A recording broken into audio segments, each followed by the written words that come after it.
भारतीय टीम ने ऑस्ट्रेलिया के खिलाफ चौथे टी20 मैच में भी संजू सैमसन को टीम में मौका नहीं दिया।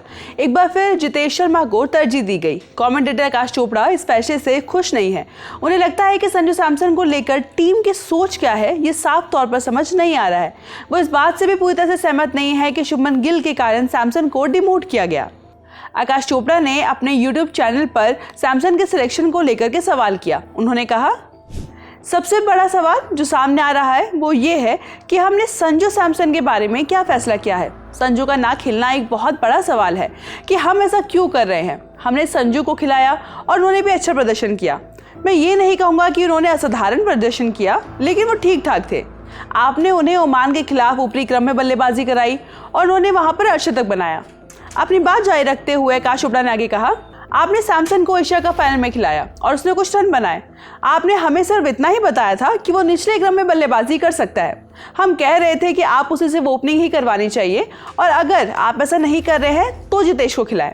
यही मेरी मुँह स्थिति भी थी, लेकिन आपने कहा था कि आप संजू सैमसन का ध्यान रख पाएंगे और उसे खिलाएंगे और आप जानते हैं कि आप क्या कर रहे हैं। हमने इसका भी सम्मान किया। आकाश चोपड़ा संजू सैमसन के लगातार बदलते बैटिंग ऑर्डर को देखकर भी हैरान है। उन्होंने इसको लेकर कहा, आपने उसे खिलाया, टीम एशिया कप जीत गई और हमने तालियां बजाई। उसके बाद कैनबरा में उसकी बल्लेबाजी नहीं आई। ठीक है सर, कोई बात नहीं। आपने उसे मेलबर्न में तीसरे नंबर पर भेजा। हैरानी की बात है, लेकिन हमने कहा ठीक है सर, लेकिन फिर आपने उसे बाहर कर दिया। अब मुझे समझ नहीं आ रहा है कि मुझे फिर से ठीक है सर कहना चाहिए या नहीं, क्योंकि समझ नहीं आ रहा है कि हम क्या करने की कोशिश कर रहे हैं। अपनी बात जारी रखते हुए आकाश चोपड़ा ने आगे कहा, तो मेरे हिसाब से संजू सैमसन खेलेंगे या नहीं ये एक बड़ा सवाल है। अगर जितेश को खिलाया गया और उसने अच्छा प्रदर्शन भी किया, 20 के आसपास रन भी बनाए, तो भी तर्क यही है कि आप उसे टीम में बनाए रखेंगे। लेकिन आप ऐसा करेंगे या नहीं ये मुझे नहीं पता सर, मेरे पास सवाल का जवाब नहीं है। आपको बता दें कि संजू सैमसन ने पिछले साल हुए टी20 वर्ल्ड कप के बाद ओपनिंग की थी। अभिषेक शर्मा के साथ उनकी जोड़ी काफ़ी हिट भी थी। वो इस दौरान भारत के लिए सबसे ज़्यादा रन बनाने के मामले में तीसरे नंबर पर थे। उन्होंने इस दौरान 3 शतक भी लगाए। हालांकि एशिया कप में शुभमन गिल की 1 साल बाद टी20 टीम में एंट्री हुई और संजू सैमसन को अपनी ओपनिंग जगह उनके लिए खाली करनी पड़ी। इसके बाद से वो मिडिल ऑर्डर में खेल रहे हैं, जबकि टॉप ऑर्डर में उनके बल्ले से ज़्यादा रन आते हैं। चौथे टी20 से पहले आकाश चोपड़ा ने सारी बातें कही थी और चौथे टी20 में भी संजू सैमसन को मौका नहीं मिला। इस खबर को लेकर के अपनी राय आप हमें कमेंट सेक्शन में ज़रूर दीजिएगा। मेरा नाम है रिया, कैमरा के पीछे आलोक और आप खेल जगह से जुड़ी तमाम खबरों के लिए देखते रहिए लैंड ऑफ स्पोर्ट्स।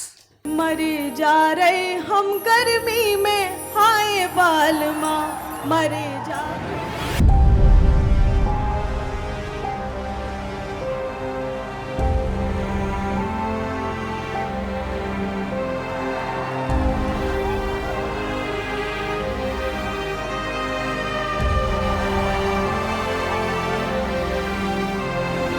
यहाँ पे सब कुछ देख के मेरे को लग रहा है दुनिया जी ली भाई।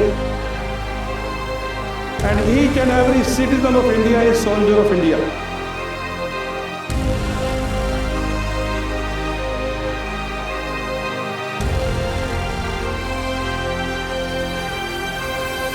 जलवा है हमारा यहाँ। फिर जमेगा अड्डा, फिर आपके बीच होंगे आपके पसंदीदा सितारे। 21 से 23 नवंबर मेजर ध्यानचंद नेशनल स्टेडियम नई दिल्ली। 3 दिनों के ना भूलने वाले अनुभव के लिए तैयार हो जाइए। आइए ललन टॉप अड्डा में और बनाइए यादें जो रहेंगी हमेशा। टिकट बुक करें डिस्क्रिप्शन में दिए लिंक से। कोड इस्तेमाल करें LT200 और पाएं 200 रुपए की छूट।